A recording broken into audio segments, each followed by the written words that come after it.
Friends, ಎಲ್ಲರಿಗೂ ನಮಸ್ಕಾರ. ರೇಖಾ ಅಡುಗೆಗೆ ಸ್ವಾಗತ. ನಾನು ಇವತ್ತು ಆಂಧ್ರ ಸ್ಪೆಷಲ್ ಆಗಿ ಪೆಸರಟ್ಟು ಮಾಡೋಣ ಅಂದ್ಕೊಂಡಿದ್ದೀನಿ. ಅಂದರೆ ಹೆಸರು ಕಾಳು ದೋಸೆ ತುಂಬ ಹೆಲ್ತ್ಗೆ ಒಳ್ಳೆಯದು, ದೇಹಕ್ಕೆ ತಂಪು. ಬೇಸಿಗೆ ಕಾಲದಲ್ಲಂತೂ ತುಂಬ ಚೆನ್ನಾಗಿರುತ್ತೆ. ಹೆಸರು ಕಾಳು ಅಂದರೆ ಪ್ರೋಟೀನ್ ಅಂಶ ಜಾಸ್ತಿ ಇರುತ್ತೆ. ಇದು ಹೇಗೆ ಮಾಡೋದು, ಇದಕ್ಕೆ ಬೇಕಾಗೋ ಇಂಗ್ರೀಡಿಯೆಂಟ್ಸ್ ನೋಡೋಣ. ನೋಡಿ, ಹೆಸರು ಕಾಳನ್ನ ನಾನು ಸುಮಾರು ಒಂದು ರಾತ್ರಿ ಫುಲ್ಲು ನೆನೆ ಹಾಕಿದ್ದೀನಿ. ಅಂದರೆ ಒಂದು ಲೋಟ ಆಗೋಷ್ಟು, ಸುಮಾರು 100 ಗ್ರಾಮ್ ಆಗೋಷ್ಟು. ಒಂದು ಮಾಮೂಲಿ ಅಕ್ಕಿ ಒಂದು 3 ಟೇಬಲ್ ಸ್ಪೂನ್ ಆಗೋಷ್ಟು ಅದನ್ನು ನೆನೆ ಹಾಕಿದ್ದೀನಿ ಅದ್ರ ಜೊತೆಗೇನೆ.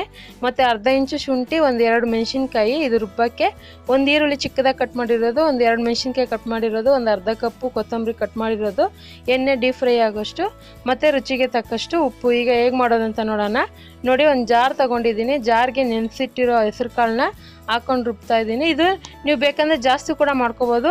ನಾನಿಲ್ಲಿ ಯಾವುದೇ ರೀತಿ ಉದ್ದಿನಬೇಳೆ ಯೂಸ್ ಮಾಡ್ತಾಯಿಲ್ಲ, ಬೇರೆ ಅಕ್ಕಿ ಹೆಸರು ಕಾಳು ಇವೆರಡೇ. ಇದಕ್ಕೊಂದು ಸ್ವಲ್ಪ ನೀರು ಹಾಕ್ಕೊಂಡು ಇದನ್ನು ರುಬ್ಕೊಳ್ಳೋಣ. ಈಗ ಇದು ರುಬ್ಕೊಂಡ್ಮೇಲೆ ಮತ್ತು ಇದನ್ನು ಓಪನ್ ಮಾಡಿ ಇದಕ್ಕೆ ಶುಂಠಿ ಹಸಿಮೆಣ್ಸಿನ್ಕಾಯಿ ಹಾಕೊಳ್ಳೋಣ. ಖಾರಕ್ಕೆ ತುಂಬ ಚೆನ್ನಾಗಿರುತ್ತೆ ಈ ಥರ ಡಿಫ್ರೆಂಟಾಗಿ ಮಾಡೋದ್ರಿಂದ. ಇದಕ್ಕೆ ರುಚಿಗೆ ತಕ್ಕಷ್ಟು ಉಪ್ಪು ಹಾಕ್ಕೊಂಡು ಇದನ್ನು ಜಸ್ಟ್ ಒಂದು ರೌಂಡ್ ಹೊಡ್ಕೊತೀನಿ. ಆ ಮೆಣಸಿನ್ಕಾಯಿ ಶುಂಠಿ ಎಲ್ಲ ಪೇಸ್ಟ್ ಆಗಬೇಕು. ಈಗ ಇದು ರುಬ್ಬಿದಾಗಿದೆ. ನೋಡಿ, ನಮಗೆ ಬೇಕಾಗಿರುವಂಥ ದೋಸೆ ಬೇಟರ್ ರೆಡಿಯಾಗಿದೆ. ಸೇಮ್ ದೋಸೆಗೆ ಹೆಂಗೆ ರುಬ್ಬಿರ್ತೀರ ಅದೇ ಥರನೇ. ಇದನ್ನೇನು ಹುಳಿ ಬೆಳಕೇನು ಬಿಡೋದಿಲ್ಲ, ತಕ್ಷಣ ರುಬ್ಬಿ ತಕ್ಷಣ ಮಾಡೋದು ದೋಸೆ. ತುಂಬ ಸಿಂಪಲ್ಲು, ಬೇಗನೆ ಆಗುತ್ತೆ. ಅದರಲ್ಲೂ ಚಿಕ್ಕ ಮಕ್ಕಳಿಗಂತೂ ಸೂಪರಾಗಿರುತ್ತೆ. ಈಗ ಇದನ್ನು ಸ್ಟಫಿಂಗ್ ರೆಡಿ ಮಾಡ್ಕೊತಾ ಇದ್ದೀನಿ. ಇದಕ್ಕೆ ಈರುಳ್ಳಿ, ಕೊತ್ತಂಬರಿ, ಹಸಿಮೆಣ್ಸಿನ್ಕಾಯಿ ಹಾಕ್ತಾಯಿದ್ದೀನಿ. ನೀವು ಬೇಕಂದರೆ ಕ್ಯಾರೆಟ್ ಕೂಡ ಇದ್ರೆ ಹಾಕೋಬೋದು. ನನ್ನ ಹತ್ರ ಕ್ಯಾರೆಟ್ ಇರಲಿಲ್ಲ, ಸೊ ಈ 3 ಐಟಮ್ ಹಾಕ್ತಾಯಿದ್ದೀನಿ. ಈಗ ಸ್ಟವ್ ಮೇಲೆ ಹೆಂಚು ಕೂಡ ಹೆಂಚು ಕೂಡ ಕಾದಿದೆ. ಈಗ ದೋಸೆ ಹುಯ್ಯೋಣ. ನೋಡಿ, ನೀವು ದೊಡ್ಡ ಸೌಟಲ್ಲಿ ಹುಯ್ಯೋದಿದೆ ದೊಡ್ಡದಲ್ಲಿ ಹಾಕಿ, ನಾನು ಚಿಕ್ಕದಲ್ಲಿ ಒಂದು ಸ್ವಲ್ಪ 1.5 ಸೌಟ್ ಆಗೋಷ್ಟು ಹಿಟ್ಟು ಹಾಕಿ ಇದನ್ನು ನೋಡಿ, ಸೇಮ್ ಎಷ್ಟು ಚೆನ್ನಾಗಿ ಬರುತ್ತೆ, ಕರೆಕ್ಟಾಗಿ ಪರ್ಫೆಕ್ಟಾಗಿ ಬರುತ್ತೆ. ಯಾವುದೇ ರೀತಿ ಅಂಟ್ಕೊಳ್ಳೋದು ಆ ಥರ ಏನೂ ಆಗೋಲ್ಲ ದೋಸೆ.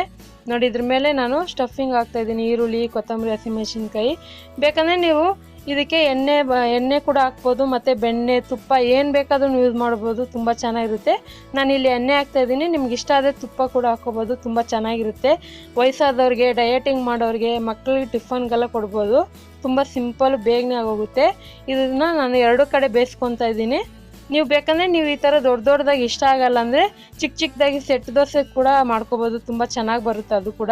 ಈಗ ಇದು ರೆಡಿಯಾಗಿದೆ. ಇದನ್ನು ನಾನು ಒಂದು ಸರ್ವಿಂಗ್ ಪ್ಲೇಟ್ಗೆ ಸರ್ವ್ ಮಾಡ್ಕೊತಾ ಇದ್ದೀನಿ. ನೋಡಿ, ಇದೇ ಥರ ನಾನು ತಗೊಂಡಿರೋ ಹಿಟ್ಟಲ್ಲಿ ಒಂದು 6 ದೋಸೆ ಆಗಿದೆ. ಇದ್ರ ಜೊತೆಗೆ ಕಾಯಿ ಚಟ್ನಿ, ಕಡಲೆ ಬೀಜ ಚಟ್ನಿ ಎಲ್ಲ ಸೂಪರಾಗಿರುತ್ತೆ ಈ ಕಾಂಬಿನೇಷನು. ನೋಡ್ದಲ್ಲ ಎಷ್ಟು ಸಿಂಪಲಾಗಿ ಕಲರ್ಫುಲ್ಲಾಗಿ ಪೆಸರಟ್ಟು ಮಾಡೋದು ಅಂತ. ಹಾಗಾದರೆ ಈ ರೆಸಿಪಿ ನಿಮ್ಗೆ ಇಷ್ಟ ಆಗಿದ್ದರೆ ಇವತ್ತೇ ಟ್ರೈ ಮಾಡಿ, ಹೇಗಿದೆ ಅಂತ ಕಮೆಂಟ್ಸ್ ಮಾಡಿ.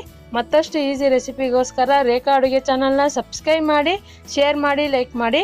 ಈ ವಿಡಿಯೋ ನೋಡಿದ್ದಕ್ಕಾಗಿ ಎಲ್ಲರಿಗೂ ಧನ್ಯವಾದಗಳು.